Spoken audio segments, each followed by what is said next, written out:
Hi everybody, my name is Micyala Armendars. I'm Jonathan Roselle. And I'm Kira Tellians. And today we're going to be talking about the significance of sociology in understanding racism and discrimination. Sociology plays a crucial role in dissecting societal issues, and today we will explore its significance in the context of racism and discrimination. Now, throughout this presentation, we will dive into various sociological perspectives to shed light on the dynamics of racism and discrimination.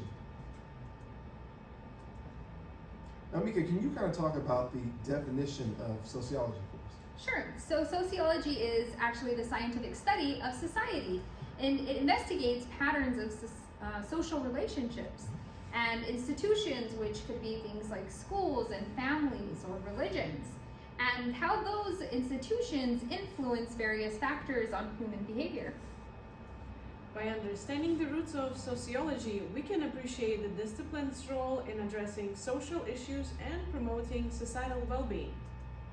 It's a beautiful definition there, ladies. Now, sociology is instrumental in unraveling the complexities of racism and discrimination. It provides a lens to examine societal structures, norms, and biases, which helps us foster a deeper understanding of the complex issues. Through sociological insights, we can develop strategies to break down systemic barriers and foster an inclusive society. Inclusive society is exactly what we're aiming for here. Racism involves prejudice, discrimination, and stereotypes directed against someone of a different race based on the belief that one's own race is superior. Now, I understand the concept, and I know that there is two types of racism, which is interpersonal. As far as I understand it, it's the relationship between two people where they communicate in forms of engaging in some offensive, derogatory language, right? And there is also systemic racism, which I quite lack understanding of what it is. Could you please help me out, Mika? Yeah, I actually just learned about systemic racism, and it's something that involves racism, but then we're going to put people with power into the mix. And I found a great video that describes systemic racism very well, and I'd like to show that to you guys. Well, let's take a look.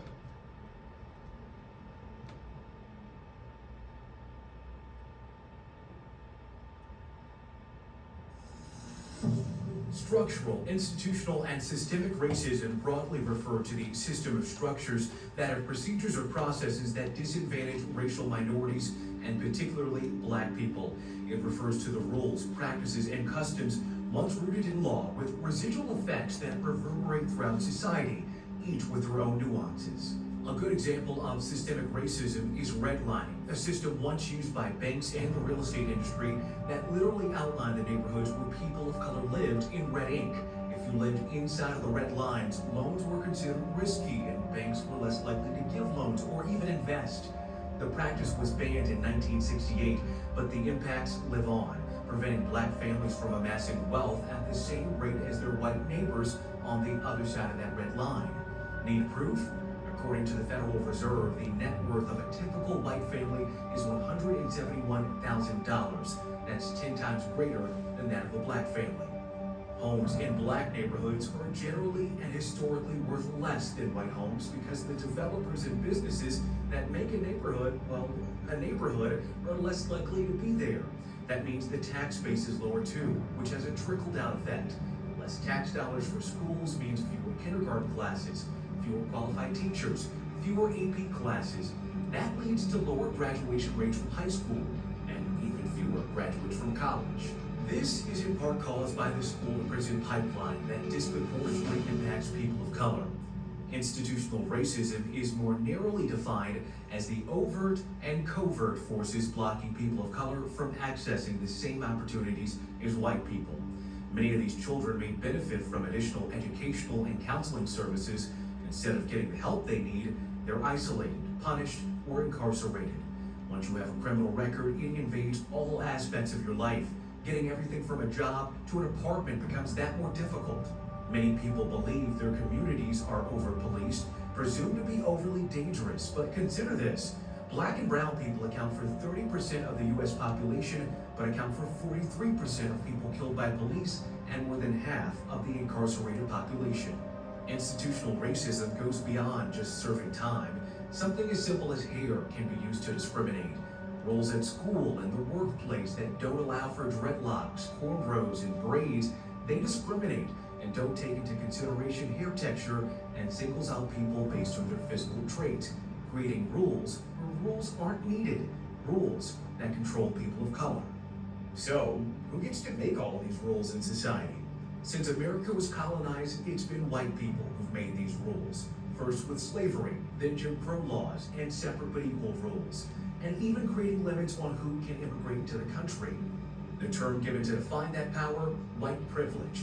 It refers to whites' historical and contemporary advantages in access to quality education, decent jobs, a livable wage, home ownership, retirement benefits, and wealth, regardless of socioeconomic status.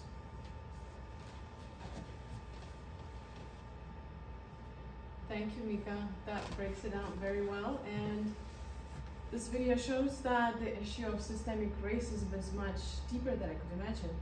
It really is a powerful video. I've watched it several times and I always find a little bit of still a little shock in some of the statistics there.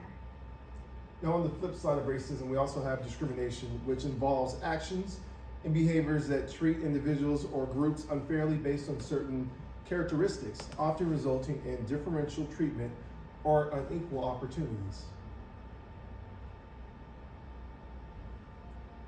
Structural functionalism views society as a complex system of interconnected parts, each contributing to its ability to function. Now, continuing on, by examining societal structures, we can identify how they either maintain or challenge racism and discrimination, hopefully paving the way for informed interventions. Now, Mika, I see you have this picture up here. Can you kind of talk about what exactly is going on here? Sure, I feel like this picture is a great imagery to explain structural functionalism because the image shows a head, and inside we have the brain department, the eye department, the ear department, and the nose department. And as we know, all of these senses are working together in our head to help us perceive what's going on around us. So a great image there. Now, continuing on, from this perspective, racism may be perceived as a hierarchy where certain groups with power, whether it be wealth or social status, maintain advantages which allow them to reap the benefits of the oppressed. Kira, you want to tell us a little bit about conflict theory? Sure. From the viewpoint of conflict theory, it proposes that society is characterized by severe inequality and social conflict, primarily due to struggles over resources and power. By acknowledging and addressing these conflicts, we can work towards destroying systems of oppression and hopefully build a more equal society. And ladies, that's to go there. Continuing on with this theory here, in this theory, racism and discrimination are seen as products of power for maintaining social hierarchies. These issues contribute to conflicts within society by welcoming inequalities and fostering tensions among different social groups. Absolutely. Conflict theory provides a framework for understanding power imbalances, guiding efforts towards a more just and inclusive society. Now, through sustained efforts and advocacy, we can challenge and transform the structures that encourage racism and discrimination. That's right, and you guys speaking about conflict theory reminded me of a quote that Martin Luther King Jr. once said, which says, "Commit yourself to the noble struggle for equal rights. You will make a greater person of yourself, a greater nation of your country, and a finer world to live in." A great quote by a great man there. Now, examining the issue from the perspective of symbolic interactionism, it focuses on how individuals interact and attach meanings to symbols within their social environment. Now, language, symbols, and gestures can influence how individuals perceive and engage with one another in everyday interactions. Now, Mika, can you kind of talk about what kind of symbols we're talking about here? Sure, so We can say a symbol could be something like a physical action, as we see here. These men are doing, the Hitler salute, which we associate with neo-Nazism. We can go further in to see how they have shaved heads, which we can associate with skinheads, as they're called, which again associated with neo-Nazism or white supremacy. We can look at physical symbols like things, for example, the football team, the Redskins, who are using Native Americans as a mascot, indigenous people as a mascot, rather than a people, right? We wouldn't have put other racial group or ethnicities as a sports team because that doesn't make sense. Those are great examples of symbols there. Thank you for that.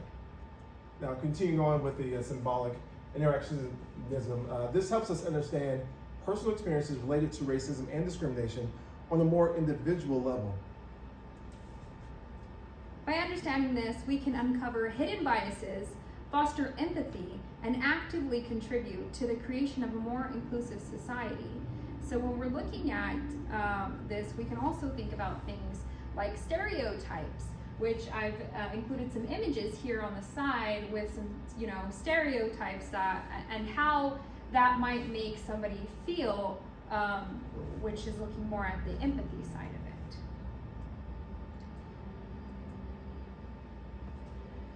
Now let's look at the symbolic interactionalism and continue viewing the topic from this perspective. Education plays a key role in challenging stereotypes and reshaping symbolic interactionalism, creating a climate of understanding and inclusivity that opens minds and hearts. That's right. Education is probably the key to making the world a better place in general. I absolutely agree.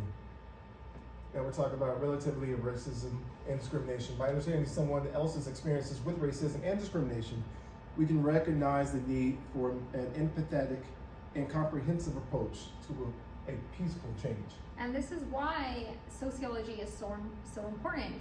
When we're able to pull ourselves outside of a situation and look at how different social groups are experiencing different issues, we can better understand racism and how to defeat it and discrimination. Which brought me to a quote that President Obama said, which states, "Learning to stand in somebody else's shoes, to see through their eyes, that's how peace begins. And it's up to you to make that happen. Empathy is a quality of character that can change the world." Another great quote by another great man there. In conclusion, today we've explored the structural, conflict-based, and symbolic aspects of racism and discrimination through the lens of sociology, revealing the multifaceted nature of these societal issues. Yeah, guys, we've touched on a lot of issues here. Again, sociology is a powerful tool for addressing and understanding the complexities of racism and discrimination. And we hope to encourage ongoing dialogue and research to refine our understanding of these issues, acknowledging that knowledge evolves and adapts. That's right. We want to thank you guys all for tuning in and watching our broadcast here about racism and discrimination, and we hope you took away some key points. And on top of that, we have our references listed here, and we hope you guys have an excellent break. Happy holidays. Thank you.